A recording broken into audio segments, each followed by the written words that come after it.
أعوذ بالله من الشيطان الرجيم بسم الله الرحمن الرحيم الحمد لله رب العالمين.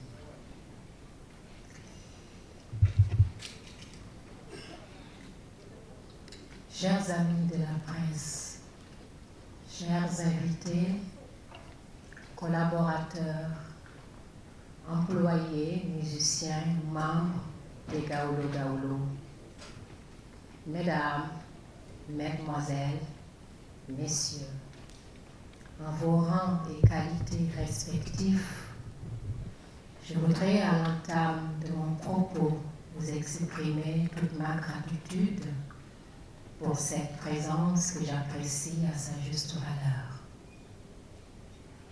Vous imaginez tout le plaisir que j'éprouve aujourd'hui de me retrouver avec vous après une période de retrait de la scène musicale pour raison de santé. Je rends grâce à Dieu.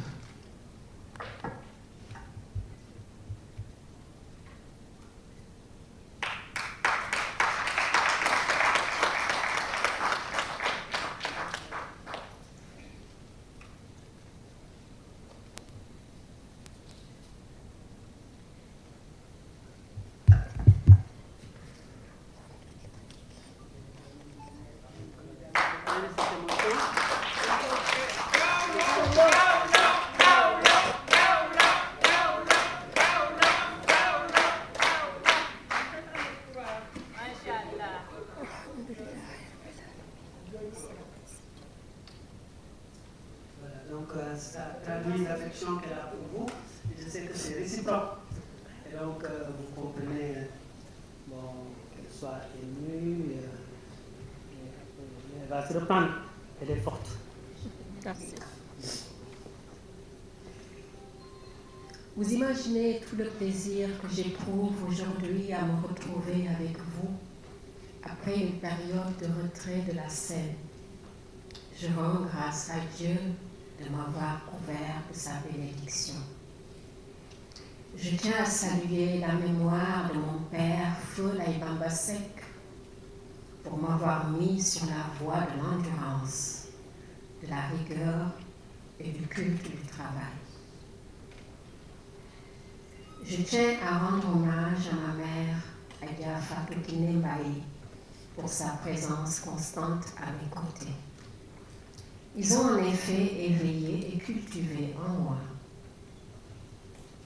cet amour pour la chanson dès mon enfance. À tous ceux qui, au Sénégal, comme à travers le monde, m'ont assuré de leur solidarité, je dis jërëjëf. Merci pour vos témoignages d'affection et vos prières qui m'ont profondément touchée durant toute cette épreuve et conforté dans ma conviction et ma détermination de transformer mes difficultés en opportunités. Parallèlement aux obligations de suivi médical, j'ai en effet pu renforcer et diversifier mes capacités par des cours de piano et de langue anglaise, d'où mon séjour à Londres, en Angleterre, l'écriture de nouvelles chansons, de nouveaux projets, le suivi à distance du fonctionnement de mon entreprise Gaulo Office Media et les activités humanitaires et sociales de l'association Lumière pour l'enfance Kumba Gaulo. J'ai aussi tenu à effectuer le pèlerinage au lieu saint de l'islam, moment intense de prière et de consolidation de la foi en Dieu.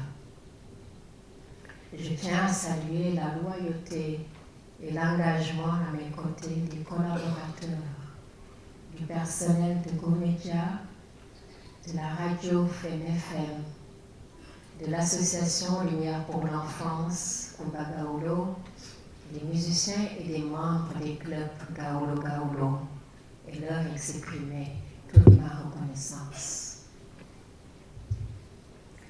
Aux amis dont certains sont ici présents, je dis merci.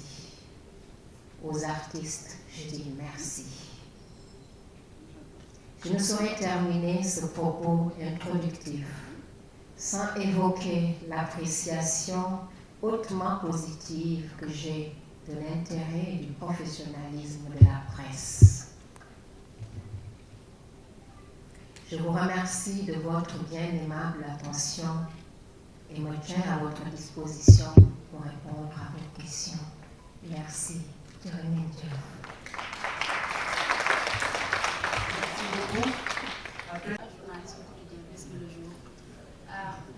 Merci beaucoup. Abdel Malik de Frère FM se prépare. Merci beaucoup. Ma première question est de savoir Coumba Gawlo est une femme brave, très forte. Quand on vous a annoncé que Coumba Gawlo, vous êtes malade, vous avez atteint une maladie, qu'est-ce que vous avez venu à l'esprit le premier jour? Et comment avez-vous senti? Et qu'est-ce que vous avez pensé? La deuxième question, je pense que tout à l'heure quelqu'un l'a brossé, c'est dans le terroir et le Nango aboutit parmi votre carrière. Est-ce qu'on peut s'attendre dans les prochains mois à un enregistrement de notre album? Est-ce qu'il y a des répétitions qui sont prévues? Merci beaucoup. Merci Adama. C'est Adama, c'est ça? Merci Adama, merci pour vos Amine pour vos prières et vos encouragements. Votre question est très pertinente.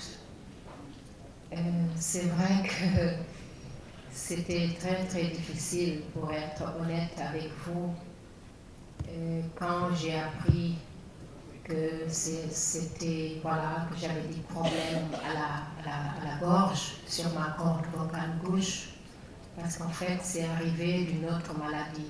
Donc je pouvais l'imaginer.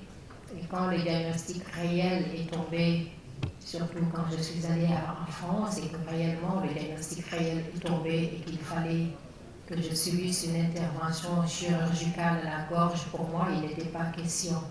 Parce que dans ma tête défilaient tellement de choses, de questions. Je me disais, mon Dieu, comment ils vont pouvoir ouvrir ma gorge, toucher ma gorge, toucher mes cordes vocales?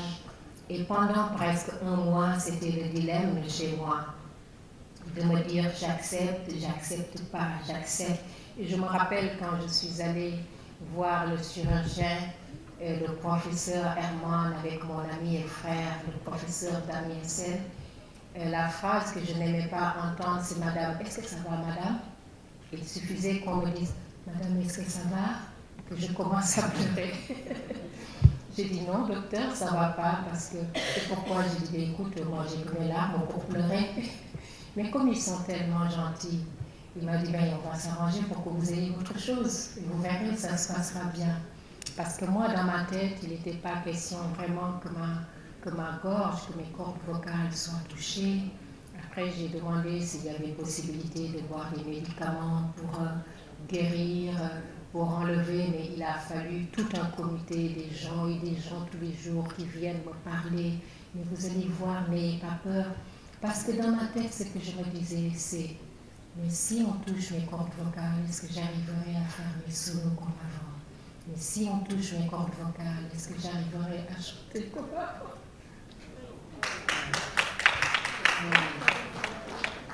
Je pense qu'on peut cette question. Donc, je pense qu'on va donner la parole en quelques secondes à Abdel Malik, de Frère FM, après à Amadou Diallo de la RTS et Amine de Free Dakar. On va terminer par. Bon, voilà, vous intervenez en groupe, et puis Abdel Malik intervient. Abdel Malik, venez.